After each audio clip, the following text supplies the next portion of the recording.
राष्ट्रपति अंगरक्षकों की जो प्राथमिक भूमिका होती है वो सेरेमोनियल होती है, यानी कि समारोहिक। लेकिन देश की आन पर जरा भी खतरे की आहट हो तो ये देश की रक्षा के लिए आगे भी बढ़ते हैं, क्योंकि भारतीय सेना में जो इनका प्रशिक्षण है वो अद्वितीय है, बेमिसाल है।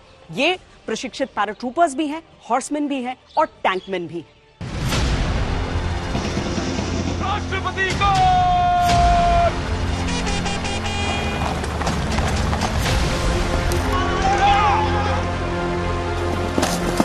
पीबीजी के जवान अपने 3 फील्ड्स में निपुणता हासिल करते हैं: राइडिंग, पैराट्रूप और टैंकमैन।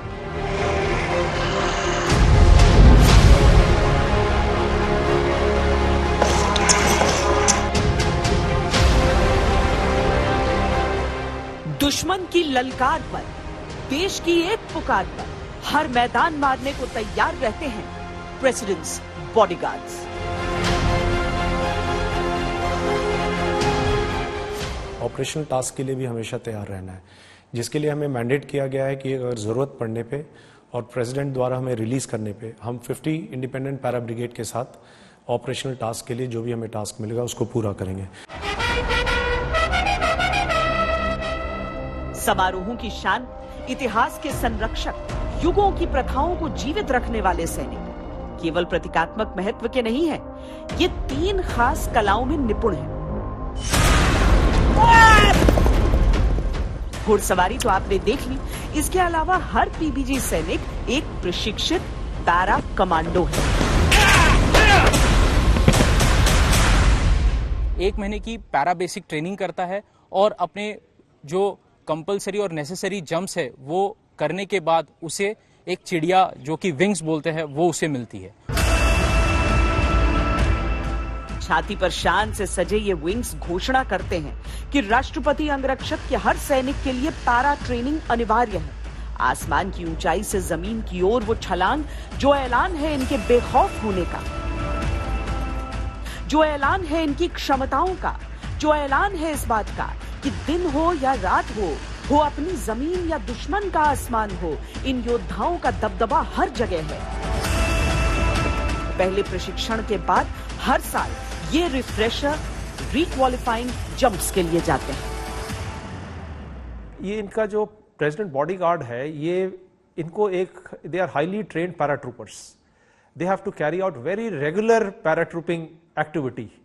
सो इनके सभी जवान जाते हैं अपना पैरा ट्रेनिंग स्कूल में, वहां पे ट्रेनिंग करते हैं, फिर हर साल जंप करते हैं और अपने आप को ऑपरेशनल का टास्क के लिए एकदम तैयार रखते हैं। जितने भी हमारे प्रेसिडेंट्स बॉडीगार्ड के सैनिक हैं वो उन्होंने पैरा ट्रेनिंग किया हुआ है। जो ATS आगरा है वहाँ पे हमारी बेसिक पैरा ट्रेनिंग की कोर्स होती है और ये रेगुलर जंप्स करते हैं। इनको ज़रूरी भी है कि हर साल 2 जंप्स हमें रिफ्रेशर कोर्स करना पड़ता है, जो कि 1 जंप डे में और 1 जंप नाइट में होता है।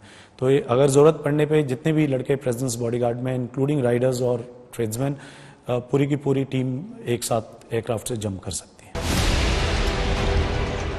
पैरा कमांडो होने के अलावा राष्ट्रपति अंगरक्षकों की तीसरी खूबी है इनका ट्रेन्ड टैंकमैन होना, यानी भारतीय सेना द्वारा इस्तेमाल किए जाने वाले टैंकों के संचालन में भी इन्हें महारत हासिल होती है।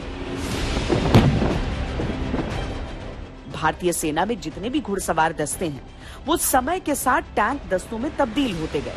प्रेसिडेंट्स बॉडीगार्ड्स ने अपने घोड़ों का साथ नहीं छोड़ा, लेकिन घोड़ों के साथ साथ टैंकों की सवारी का प्रशिक्षण भी हर एक रिक्रूट के लिए अनिवार्य है।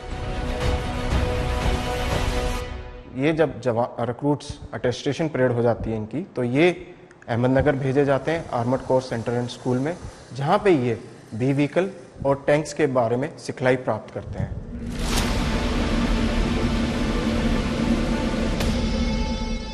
अपने कार्यकाल में सियाचिन की विषम ऊंचाइयों पर भी इन सैनिकों की तैनाती होती है।